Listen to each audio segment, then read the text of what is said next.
The film opens in 1928, in the small farming town of Erling, Iowa. The quiet life of the people is undisturbed until a young woman named Emma Schmidt begins to exhibit signs that her family cannot explain. At first, it is night terrors. Then come violent fits and sudden mood changes. She begins to speak in languages she has never learned: Latin, German, and Aramaic. Her words are aggressive and often directed toward the sacred. Her parents, devout in their Catholic faith, grow afraid. They try physicians, herbalists, and local clergy, but nothing soothes her. Her behavior worsens. She destroys religious symbols in the house. She reacts with rage to sacred hymns. They believe now that she is not merely unwell, but touched by a dark and ancient force. With heavy hearts, the parents turn to the church. Word travels to Father Theophilus Riesinger, a seasoned priest of German-American descent. He is one of the few clergymen granted authority to perform the solemn rite of exorcism. When the call comes, he does not hesitate. He packs what he needs and journeys to Iowa. There, he meets Father Joseph Steiger, a younger priest stationed at the local parish. Joseph carries doubts of his own.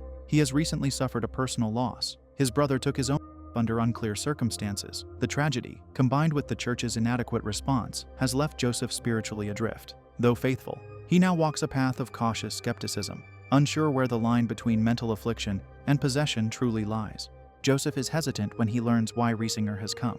He is familiar with the idea of evil, but believes more in emotional wounds than in external demons. However, he agrees to help. The exorcism, Riesinger insists, must be done in secrecy, at a convent on the outskirts of town. It is there that Emma will be brought under the cover of darkness. On the evening of her arrival, Emma is escorted into the convent with a coarse hat on her head. Joseph watches from the window, uncertain what he expects to feel. Later, when he goes to check on her, he finds something strange.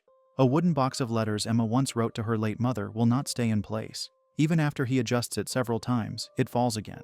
It seems as though something unseen wants it gone.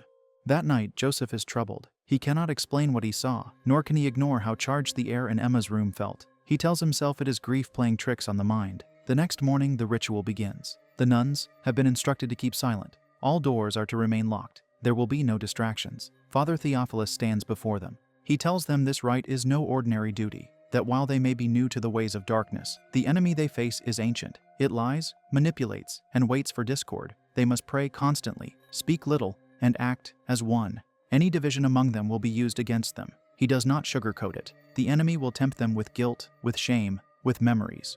It will use their fears against them. They are soldiers in the Lord's army, he says, and they must not break rank. The group listens with utmost attention. Then they begin the litany. At first, Emma is calm. But before long, her body trembles and she falls unconscious. This causes them to pause. Theophilus orders that she be returned to her bed. He insists that her body needs strength. The next session begins quietly, but the mood in the house shifts. The temperature drops. The air becomes difficult to breathe. Emma's body contorts in ways that defy explanation. At one point, she tears free from restraint. Emma, back to the chair, please. Stop. You going to repent? And grabs a young sister by the hair. She lifts the nun entirely off the ground, holding her in the air until clumps of hair rip from her scalp. The sister screams. Others rush to pull her away. From that point on, Emma's restraints are reinforced. The room is cleared of anything unnecessary. They tie her hands and feet, not in cruelty, but in fear of what she might do to others or herself. When the prayers resume, Emma writhes and snarls. Her voice changes. Sometimes it is deep and guttural, sometimes high and mockingly sweet. At times, she speaks in several voices at once. The demons begin to reveal themselves. Beelzebub, the prince of flies, speaks through her with venom.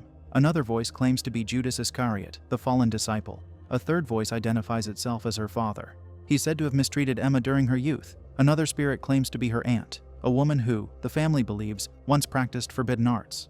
Father Joseph is hardly comfortable. He sees the bruises form on Emma's arms without touching. He watches her spit blood and dirt. He notices the way her eyes lock with his, as though the thing inside her knows his secrets, knows his doubts. The ritual continues for days. Sometimes Emma is calm. Sometimes she thrashes violently. Father Theophilus fasts and prays for strength. The others begin to feel the wear as well. Their dreams are haunted. Objects move for no reason and without provocation. Lights dim and flicker. A nun claims to see someone standing at the end of the hall when no one is there. Another says she hears her deceased brother whispering her name at night. The church is kept informed but remains distant. It is not eager to acknowledge such events. Father Joseph begins to journal the experience. What once felt impossible now seems undeniable. His doubt is replaced with sorrow. He realizes that suffering takes many forms. By the end of the first week, Emma is almost unrecognizable. Her voice is hoarse and her body exhausted, but there are moments where her eyes return to normal, where she seems aware and grateful. The priests are not finished. There is more to endure and more to fight, but something has changed in Joseph. He no longer doubts. He understands now that the soul is a battlefield, and he is willing to fight for hers, no matter the cost. Theophilus reminds them that the enemy is tireless, but so too must be their faith. And so the prayers continue. What begins as a solemn one-night rite soon turns into a harrowing ordeal that stretches over 23 days. No one at the convent is prepared for the chaos that follows. The prayers grow longer. Each day brings something more violent, more unexplainable, and more disturbing. The ritual unfolds in 3 distinct stages, each one marked by intensified manifestations of torment and resistance. Emma's condition worsens. At times, she vomits dark liquids that bubble unnaturally, some of which congeal into substances that resemble green mucus, mixed with what looks like deteriorated brain tissue. A heavy odor follows her. Her body becomes covered with open sores that weep and stink. The sisters try to help. They bring fresh linens, change her clothing, and whisper kind prayers. But Emma resists them. During one such attempt, she grips a sister's hand and crushes it in a sudden burst of strength. The sister collapses in agony as the others pull her away. Despite her frailty, Emma levitates more than once. Her body rises from the bed, hovers mid-air, then drops with a sickening thud. Father Joseph watches this unfold and begins to question everything. He wonders aloud if they are the right people for this task. Perhaps, he suggests, a medical professional might understand more than they do. Maybe what they are witnessing is an undiagnosed illness. Theophilus grows frustrated. He wants to know why Joseph still looks for scientific explanations when the evidence before them is nothing short of supernatural. Joseph lashes out at the accusation, his voice rising with emotion. He demands honesty because he believes Theophilus is hiding something. In the heat of the moment, Theophilus shares a truth he has held close for years. He reveals that he had once attempted to perform an exorcism on Emma when she was younger. At the time, he was a novice, freshly ordained and filled with ambition. He believed he was called for this work, but he lacked knowledge and guidance. Those assisting him were no better prepared, and they'd failed. The church stepped back and handed Emma over to the doctors. For a time, she appeared to recover. She even wrote Theophilus letters. She said she had found joy in service and completed school. She claimed to be happy, but all of it was a facade. The evil had not left. It had only gone dormant. It waited patiently for the right moment. That moment came when Emma's mother departed from this world. The grief, the loneliness, the raw wound of that loss allowed the darkness to return stronger than ever. Joseph then asks why her? Why would these entities choose her out of all people? What makes her a target? Theophilus answers patiently, explaining that Emma has always been sensitive to the other side. Some people are simply more attuned to things beyond the veil. With that kind of openness, all it takes is the right combination of neglect, pain, or early exposure to dangerous practices. Theophilus ends his confession with a heavy statement. He says he abandoned Emma once. He will not do so again. Joseph listens and says nothing. He begins to see the full picture. The trauma that runs through Emma's life is not isolated. It is the very soil in which this evil has taken root. He sees now that they are not just battling for Emma's soul, but for their own understanding of faith and failure. Meanwhile, the convent is deeply shaken. Frightened whispers travel between the nuns as lights flicker for no reason. Doors creak open unprovoked, and strange footsteps echo at night. The community nearby grows uneasy. They begin to wonder what is happening within the convent's walls. The Mother Superior grows concerned and questions whether Joseph is capable of maintaining order. As the days pass, Joseph begins to notice something peculiar. The devils hurt Emma, but they do not let her perish. He realizes they are keeping her alive for a reason. Something is happening inside of her. And whatever it is affecting everyone around her. Dreams become darker, and tempers flare more easily. Doubt creeps in where it once had no place. Even the most faithful among them begin to question their convictions. The toll on the priests grows visible. Joseph starts to break down. He cannot sleep, and he eats little.